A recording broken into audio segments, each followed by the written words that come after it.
اور آج جن حالات میں مسلم امہ پھنس ہوئی ہے، یہ بات سمجھنا از حد لازم ہے۔ ادارہ صراط مستقیم اس ملک میں اور بیرون ملک اسی قرآن اور سنت کی اس آواز کو اجاگر کر رہا ہے کہ وزن ہمارا کیوں تھوڑا ہوتا جا رہا ہے، ہماری حیثیت کیوں بگڑتی جا رہی ہے، مسلم امہ کی وہ دھاک کیوں نہ رہی، اور وہ پہلے والا جو سطوت تھی وہ ختم کیوں ہو گئی۔ میرے محبوب علیہ السلام نے اس موضوع کو بھی بیان کیا اور فرمایا تدا علیکم الامم کما تدا الاکلۃ الی کساتھا۔ میرے صحابہ وہ وقت آ رہا ہے جب تم پر قومیں یوں ٹوٹ پڑیں گی جیسے پیاسے بھوکے پلیٹ پہ ٹوٹ پڑتے ہیں۔ پلیٹ ایک ہوتی ہے، اس کو سارے کھانے کے لیے آ جاتے ہیں، اور یہ بھی نبی علیہ السلام کی غیب دان آنکھ ہے۔ سوچنا حضرت داتا گنج بخش اجمیری کے مزار پرانوار کے زیر سایہ آج امت تڑپ رہی ہے اور رو رہی ہے۔ آج دشت لیلا میں 1 لاکھ سے زیادہ شہیدوں کی روحیں آواز دے رہی ہیں۔ آج کیوبا کے پنجروں میں بند مسلم امہ کا بیٹا در سے کرا رہا ہے۔ آج ابو غریب کی جیلوں میں مسلمانوں کے بیٹوں کو کتوں کا نوالا بنا دیا گیا ہے۔ آج یہودی اور عیسائی مسلم امہ کے گھروں کی تلاشی لیتے پھر رہے ہیں۔ ایسا کیوں ہوا؟ کیوں وزن کم ہوا امت کا؟ کیوں ہماری حیثیت ختم ہونے لگی اور کیوں ہوا جاتی رہی؟ امام بخاری وزن بڑھانے کا گر بتاتے ہیں اور اس بات پر آ کے اپنی بخاری کو ختم کر رہے ہیں۔ میرے محبوب علیہ الصلوۃ والسلام نے جب فرمایا تھا، اور یہ بھی غیب کی خبر ہے، تداعی علیکم الامم، باب تفاعل ہے، ایک دوسرے کو بلائیں گے، دعوت دیں گے، آؤ چلو مل کے مسلمانوں کو لوٹیں۔ لفظ امم کا بولا، جدید عربی میں اقوام متحدہ کو الامم المتحدہ کہا جاتا ہے، یونائیٹڈ نیشنز۔ اس تنظیم اور بے ضمیر تنظیم کے بارے میں رسول اللہ صلی اللہ علیہ وسلم کا وہ لفظ اس وقت سے بیان کر رہا ہے کہ وہ وقت آئے گا جب ایسا فرنٹ بنے گا، ایسا اتحاد بنے گا جو مسلم امہ کا خون نچوڑنے کے لیے ہوگا۔ امم آ جائیں گی اور ٹوٹ پڑیں گے مسلم امہ کے وسائل پر، خواہ وہ عراق ہے، خواہ وہ پاکستان ہے، خواہ وہ افغانستان ہے، خواہ وہ چیچنیا ہے، خواہ وہ فلسطین ہے، خواہ وہ کشمیر ہے، فرمایا سارے مل کے، سارے جھوٹے اور سارے کافر اتحاد کر کے آ جائیں گے، جیسے پلیٹ پر بھوکے لپٹتے ہیں، لوٹتے ہیں، پلٹتے ہیں، جھپٹتے ہیں اور کھا پی جاتے ہیں۔ میرے محبوب علیہ السلام کا یہ جملہ بھی سنو اور ان کے علم غیب کو خراج تحسین بھی پیش کرو۔ تیری نظر خارزار شب میں گلاب تحریر کر چکی تھی، اجاڑ نیندوں کے خواب میں انقلاب تحریر کر چکی تھی۔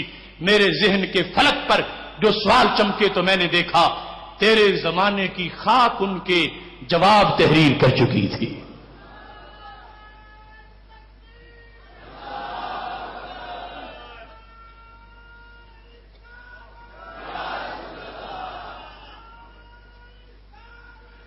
محتشم سامعین حضرات، ٹائم تھوڑا ہے، اب دیکھیے جب یہ بیان کیا تو صحابہ کرام علیہ رضوان نے پوچھا، یا رسول اللہ صلی اللہ علیہ وسلم، کیا اس دن ہم تھوڑے ہوں گے؟ یہ ملت تھوڑی ہوگی؟ کلمہ گو تھوڑے ہوں گے؟ فرمایا نہیں، تھوڑے نہیں، تم اس وقت زیادہ ہوگے۔ صحابہ میری امت تو اس سے کہیں زیادہ ہوگی، عدد میں کہیں زیادہ ہوں گے، 56 سے زیادہ اسلامی ممالک ہیں۔ فرمایا تم تھوڑے نہیں ہوگے، میری امت کہیں زیادہ ہوگی۔ تو پھر کیا ہوگا؟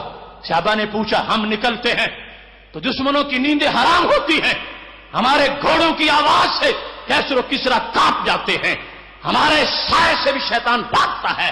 اس وقت کروڑوں امت ہوگی، تو کیوں ایسی صورتحال ہوگی کہ پلیٹ بن جائیں گے؟ فرمایا اصابہم الوہن، میرے صحابہ ان کا وزن پورا نہیں رہے گا، وہن آ جائے گا۔ دیکھو اپنی حالت بھی اور نبی علیہ السلام کی طرف سے تشخیص بھی، وہن آئے گا، وزن نہیں رہے گا، وزن ہلکا ہو جائے گا، امت مریض ہو جائے گی۔ صحابہ تم فولادی ہو، وہ بعد والے ریتلے ہو جائیں گے، ان کا وزن نہیں ہوگا، جس وجہ سے وہ کروڑوں ہوتے ہوئے بھی بھیڑ بکریاں بن جائیں گے۔ صحابہ کرام علیہ رضوان نے پوچھا، ومل وہن، وہن کیا ہوتا ہے؟ توجہ سننا، توجہ سے سننا، وہ مریض کتنا بے وقوف ہوگا کہ جس کے مرض کی نشاندہی صدیوں پہلے کر دی گئی ہو، اور نشاندہی نہیں نسخہ بھی دیا گیا ہو، اور پھر کراہتا رہے، روتا رہے، ٹکرے مارتا رہے، وائٹ ہاؤس کے چکر لگائے اور تل ابیب میں جا کے بیٹھ جائے اور غیروں کے دروازوں سے ٹکڑے مانگے۔ نہیں، آج اسلام کا بیٹا گنبد خضرا کی طرف پلٹ کے دیکھے تو صحیح، سرکار نے سارے نسخے عطا فرمائے ہیں۔ وہن آ جائے گا، پوچھا گا وہن کیا ہے؟ خیر الکلام محبوب علیہ السلام کا 2 لفظ ہیں اور سارے مسئلوں کا حل بیان کر دیا، حب الدنیا وکراہیت الموت۔ اور وہن یہ ہے کہ دنیا کی محبت آ جائے گی، موت سے نفرت ہوگی۔ دنیا کی محبت، موت سے نفرت، یہ چیزیں امت میں آ جائیں گی، امت کا وزن ٹوٹ جائے گا، امت کا وزن کم ہو جائے گا، امت وزن والی نہیں رہے گی، امت بدعمل ہو جائے گی۔ اس وقت زمین پر کوئی ایسا نہیں ہوگا، یعنی بہت کم ہوں گے جن کا وزن ہو۔ یذهب الصالحون الاول فالاول، میرے محبوب علیہ السلام نے جو تربیت دی اس سے یہ ظاہر ہوتا ہے، اور نیک ایک ایک کر کے اٹھ جائیں گے، حتی تب کا حفالہ کا حفالت الشعیر والتمر، جو باقی رہ جائیں گے وہ ایسے ہوں گے جیسے ردی کھجوریں ہوتی ہیں یا پھر جو کا چھان ہوتا ہے۔ لا یبالہم اللہ بالا، اللہ ان کی کوئی پرواہ نہیں کرے گا۔ یہ لغوی معنی ہے، حالانکہ اللہ کو تو کسی کی بھی کوئی پرواہ نہیں ہے۔ مطلب کیا ہے؟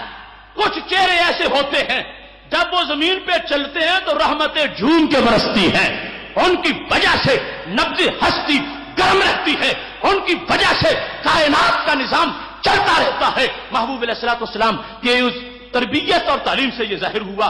فرمایا اس طرح، یہ بخاری میں بھی ہے، فرمایا چلے جائیں گے ایک ایک کر کے، پیچھے بہت تھوڑے ہوں گے کہ جن کی وجہ سے اب بھی زمین قائم ہے، پر نہیں اکثریت کیا ہوگی، پر ان کی کوئی ویلیو ہی نہیں ہوگی، اللہ ان کا کوئی لحاظ ہی نہیں کرے گا، کوئی لحاظ نہیں ہوگا کتنے بندے میرے زمین پر ہیں۔ اور جب لحاظ نہیں ہوگا تو یہ وطن ہے، یہ ہے صورتحال کہ وزن باقی نہیں رہے گا۔ فرمایا حب الدنیا وکراہیت الموت، محبت دنیا آ جائے گی تو وزن کم ہو جائے گا، حقیقی وزن جو مومن کا نیکیوں کے پلڑے میں ہے، اور موت سے نفرت ہوگی تو وزن کم ہو جائے گا۔ موت سے نفرت سے مراد وہ معنی ہے کہ ایک طرف حلال ہے دوسری طرف حرام ہے، یہ کہتا ہے زندگی اچھی مزے سے گزاروں اگرچہ حرام سے گزاروں، ایک طرف سنت ہے دوسری طرف فیشن ہے، یہ کہتا ہے زندگی تو اچھی فیشن میں گزاروں، سنت کا جو بنتا ہے بنتا رہے۔ اس طرح کی جب صورتحال بن جائے گی، یا اسلام کی خاطر جان دینا جب مشکل ہوگا، اس میں ان لوگوں کو ہرگز نہ سمجھے کہ جو مسلم امہ میں دھماکے کر کے مسلمانوں کے چیتھڑے اڑا رہے ہیں وہ تو پیسے کے خود پجاری ہیں، وہ موت سے محبت نہیں، وہ مال سے محبت ہے۔ موت سے محبت وہ ہے جیسے صحابہ نے موت کے منہ میں آنکھیں ڈال کر یہ بتایا تھا، شراب عشق احمد میں کچھ ایسی کیف و مستی ہے کہ جان دے کر بھی ایک دو بوند مل جائے تو سستی ہے۔ اب علاج تو بیان کر دیا ہمارے نبی علیہ السلام نے کہ ہمارا کام صرف سننا، سن کے سبحان اللہ کہنا اور سن کے نعرہ لگانا ہے، نہیں نہیں، امام بخاری نے یہ مقام بھی بیان کیا کہ مجمع میں بیٹھ کے بات سننی کیسے ہے اور سن کے سمجھنی کیسے ہے۔ اس انداز کو مستحق کیا کہ کوئی سنے کہ کل میں بھی تقریر کروں گا تو یہ بات کروں گا، میری تقریر پر بھی نعرہ لگے گا، کوئی کہے کل میں مضمون لکھوں گا تو یہ بات شامل کروں گا، میرا مضمون بھی بڑھ جائے گا۔ نہیں، امام بخاری نے باقاعدہ وہ ابواب ذکر کیے کہ جس نے سنا ہے حدیث کو اپنے لیے پہلے سنا ہے کہ میں اس لیے سن رہا ہوں کہ سن کے عمل کروں گا۔ یہی ان علماء سے میری گزارش ہے کہ ایک ہے پڑھنا کسی کے لیے، ایک ہے پڑھنا پہلے نمبر پر اپنی اصلاح کے لیے، اپنی اصلاح کے لیے۔ ہر بندہ سنے تو پہلے اپنے لیے۔ دیکھو امام بخاری رحمت اللہ علیہ کہتے ہیں حضرت عمر رضی اللہ تعالی عنہ نے یہ ارشاد فرمایا، اور یہ صحیح مسلم میں ہے، حدیث بیان کی کہ نبی علیہ الصلوۃ والسلام نے آبا کے نام کی قسمیں اٹھانے سے منع کیا کہ آبا کے نام کی قسم کوئی نہ اٹھائے۔ کہنے لگے خدا کی قسم میں نے جب سے یہ حدیث سنی ہے، لا ذاکرا ولا عاشرا، آج تک میں نے اپنے باپ کے نام کی قسم نہیں اٹھائی، نہ اپنے طور پر اور نہ کسی کی طرف سے حکایت کرتے ہوئے، سنا ہے اس پر فوراً عمل کیا ہے۔ تو یہ علاج محبوب علیہ الصلوۃ والسلام بیان کر رہے ہیں۔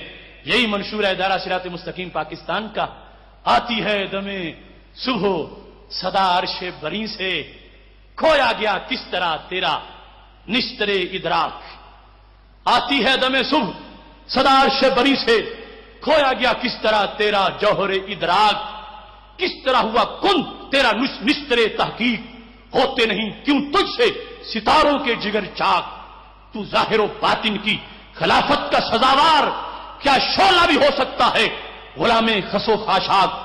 مہر و مہو انجم نہیں محکوم تیرے کیوں تیری نگاہوں سے لرزتے نہیں افلاک؟ سبب کیا ہے کہ وہ جو نسخہ تھا مدینہ شریف کا اس پہ عمل کرنا چھوڑ دیا؟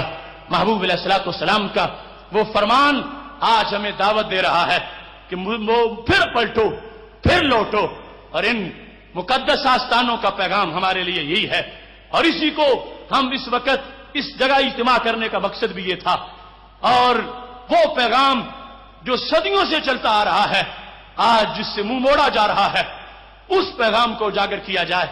اس بات پر اپنی بات ختم کرنا چاہتا ہوں۔ قبرص فتح ہوا، البدایہ والنہایہ میں لکھا ہے جس وقت قبرص فتح ہوا حضرت ابو درداء رونے لگے، بہت زیادہ مال ملا، قبرص والوں کی عورتیں بیویاں قیدی بنا لی گئیں۔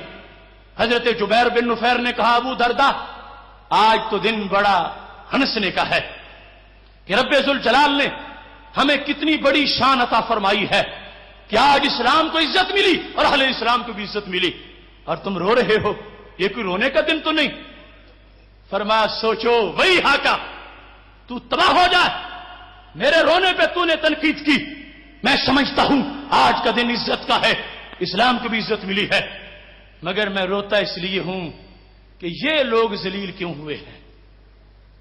ہم نے جن کو پنجروں میں بند کر دیا، ہم نے جن کے گھروں پہ قبضہ کر لیا، ان ھذہ کانت امۃ قاہرہ، یہ تو بڑی مضبوط قوم تھی، ان کی اپنی حکومت تھی، یہ تو یہاں کسی کو پر نہیں مارنے دیتی تھی، لیکن آج ہے ہماری تلواروں کے نیچے آ گئے ہیں۔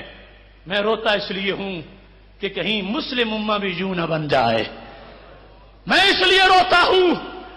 آج کے حالات مجھے لگتا ہے کہ حضرت ابو درداء کو تورا بورا کی پہاڑیوں سے دھواں نکلتا نظر آ رہا تھا، حضرت ابو درداء کو نبیوں کی سرزمین عراق بارود میں ناتا نظر آ رہا تھا، حضرت ابو درداء کو کشمیر کی بیٹی کی لٹتی عزت نظر آ رہی تھی، حضرت ابو درداء کو جلتا ہوا پاکستان نظر آ رہا تھا۔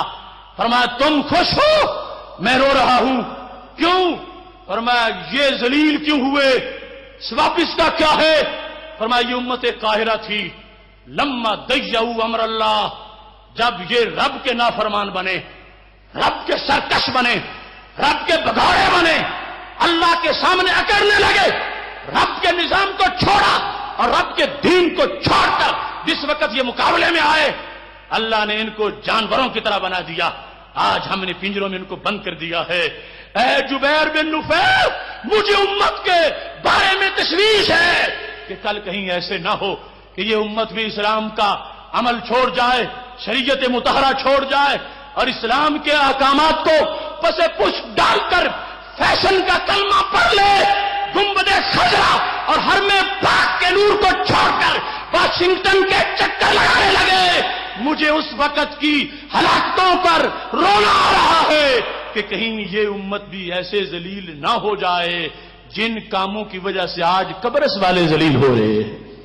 میرے بھائیو، آج اسلام کا موجودہ صورتحال کا یہ منظر تمہارے سامنے ہے۔ بعد الاسلام غریبا وسیعود غریبا فطوبى للغرباء، میرے محبوب علیہ السلام نے فرمایا تھا جب یہ اسلام چلا تھا اجنبی تھا، پردیسی تھا، اس کے ماننے والوں کو باندھ باندھ کے رسیوں میں مارا جاتا تھا۔ اس کا خطیب اعظم اور خطیب اول حضرت صدیق اکبر جب کعبہ کے پاس کھڑے ہو کے تقریر کرنے لگے تھے تو ما یعرف انفہ من وجہہ، اتنے معذاللہ جوتے چہرے پہ مارے گئے کہ رخسار ابھر گئے اور ناک اور رخسار کا ختم ہو گیا۔ اس وقت غریب الوطن اسلام جب نکلا، سطوت آئی، عروج مل گیا، فرمایا سیعود غریبا، پھر غریب ہو جائے گا، پھر اجنبی ہو جائے گا۔ آج وہ اسلام اجنبی ہے، آج وہ پردیسی ہے، آج وہ اسلام غریب الوطن ہے، آج اس اسلام کے پاس گھر نہیں ہے، شام کا وقت ہوتا ہے، اسلام کہتا ہے میرا کلمہ پڑھنے والوں مجھے گھر میں رکھو۔ مدینہ شریف سے آیا ہوں، مکہ شریف سے آیا ہوں، بدری بھی ہوں، ہرائی بھی ہوں، کربلائی ہوں، تمہارے پاس رات رہنا چاہتا ہوں۔ کیا عشق یہ ہے کہ اس کو کہا جائے اسلام رات اور گزار، ہمارے گھر تیری جگہ نہیں ہے؟